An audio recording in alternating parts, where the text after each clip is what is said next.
Hey, what's up? It's me, Uncle Ricky. Welcome to another episode of Uncle Ricky's House. We're going to talk about some changes, and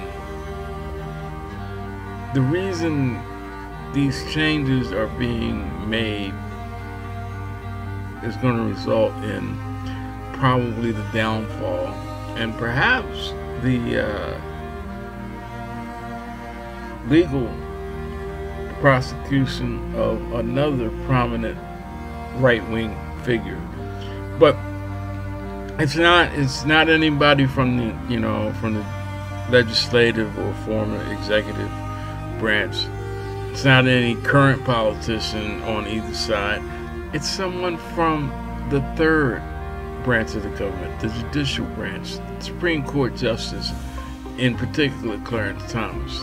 Now, we all know that, post January 6th, Jenny Thomas's name started getting involved in a lot of stuff because of her relationship.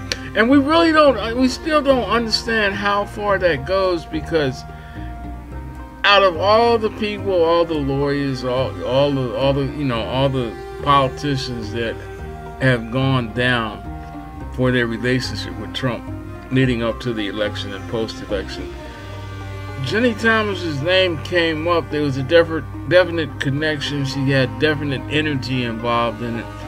But then all of a sudden, they stopped talking about her. But at that time, it kind of shined a light on her husband, and now we know that her husband has been involved with, rich people like Harlan Crow and his buddies that, run the Federalist Society, and the Federalist Society whole point is to weaponize the Justice Department and the federal bench by getting ultra right-wing conservative justices installed, so that the majority of the decisions that come down from the federal justice system, federal judges, will be hardcore right-wing decisions in favor of hardcore right-wing causes. And true to form, it seems that Clarence Thomas has been obedient, dutiful. And, originally people kind of tried to say that it was due to the way he was brought up, in Georgia, coming up through the racial segregation in the South and poverty, and that formed, his pull yourself up out of the bootstraps and just put your head down and persevere and grind out. And you don't need all these breaks. You don't need affirmative act. You don't need none of this stuff to succeed. You will get by. Well, it seems that Clarence Thomas really didn't get by on his own, and he's not getting by on his own now.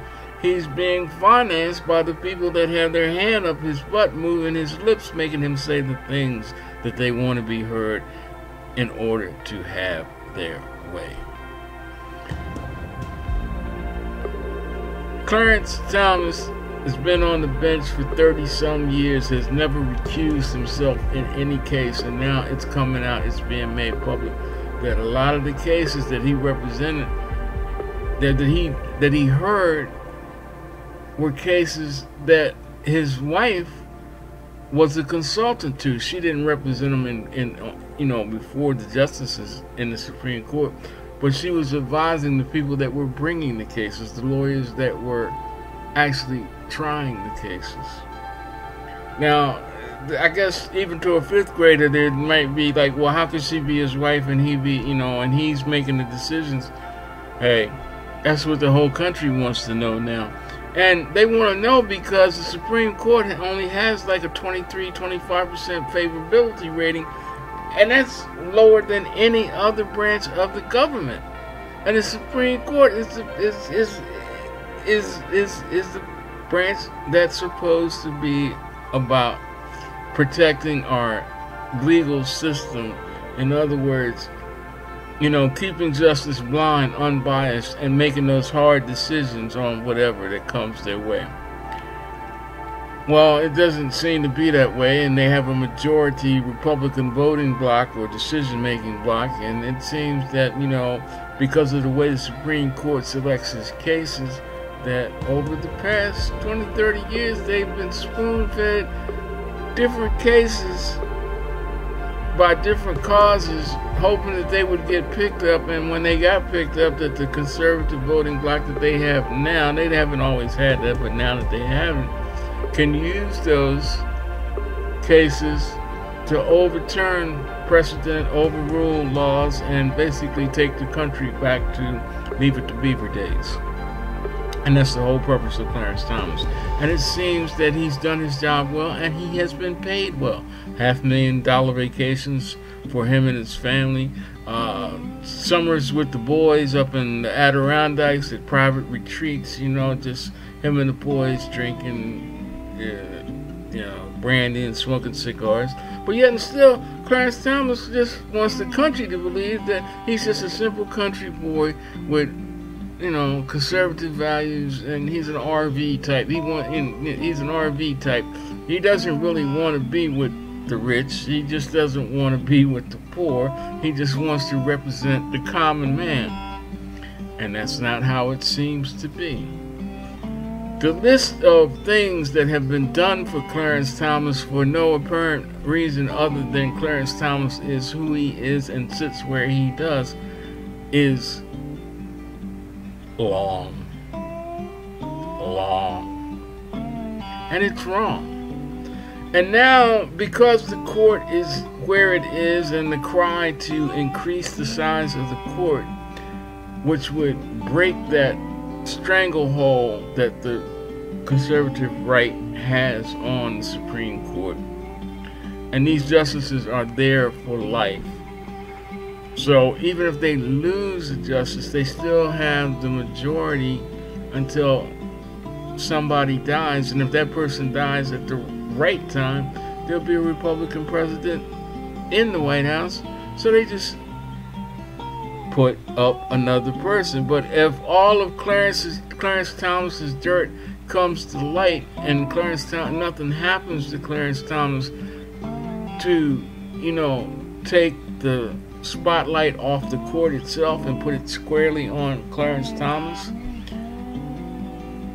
they're going to light a fire under that cry to increase the size of the Supreme Court, and that ability to create that voting bloc will be lost, and it will take years to regain it. And most of the people that are trying to manipulate stuff and be in power now to make it in their favor, they won't even be alive then, so it doesn't matter. They want to control things right now. They want to keep it the way it is. And so if they sacrifice Thomas, if they just let Thomas go and face what he deserves, criminal prosecution, and this, being kicked off the bench, it's not going to affect them, because right now it's a 6-3 majority. If they lose Thomas, it's a 5-3 majority. If they replace Thomas now under, Biden, Harris, if Biden wins the next election and Harris replaces him because, oops, did I say that? I'm sorry. If Biden replaces him, if he's still living, they'll still have the majority. It'll be 5-4. But if they increase the number of justices, it's just going to blow that death grip that they have, that the ultra-right conservative moneymakers have on the Supreme Court. So it seems that all the ultra-right wing players, either collectively or individually, are picking cases to distance themselves from Thomas, to make the left be the majority. The decisions go in favor of the left-wing cause. And they allow Thomas to put the target squarely on his back by letting him write the dissent. And even when they don't let him write the dissent, Thomas is so full of himself, he feels that he has to make his opinion known, which puts the spotlight squarely on him. Thomas, just like his wife's favorite person, Donald John Trump, is his own worst enemy. because of who he is and what he thinks that he is, he feels like he can duck and dodge and manipulate the system to his to his own will. Recently, they were all the justices turned in basically their expense accounts. They reported outside income, gifts, and all that. Magically, even after all the stuff that's come out about Thomas and Harlan Crow and all that, Thomas didn't file his. Basically, he told the people, you gotta wait. I'm not, I don't have all the, it's not ready. Basically he patted the bureaucrats on the head and just told them to go away, because he doesn't think that he knows that he can't, because he's involved up to his neck. But when it goes down, people like Harlan Crow are just gonna go away for a while. They got enough money to go to Mexico or whatever and live for a year or two until it all boils over. But Thomas, he can't run. They are going to make a scapegoat out of him just to improve the popularity rating of the Supreme Court. And you know what? I don't care. I think he has to. If he has to go this way, fine, let him go.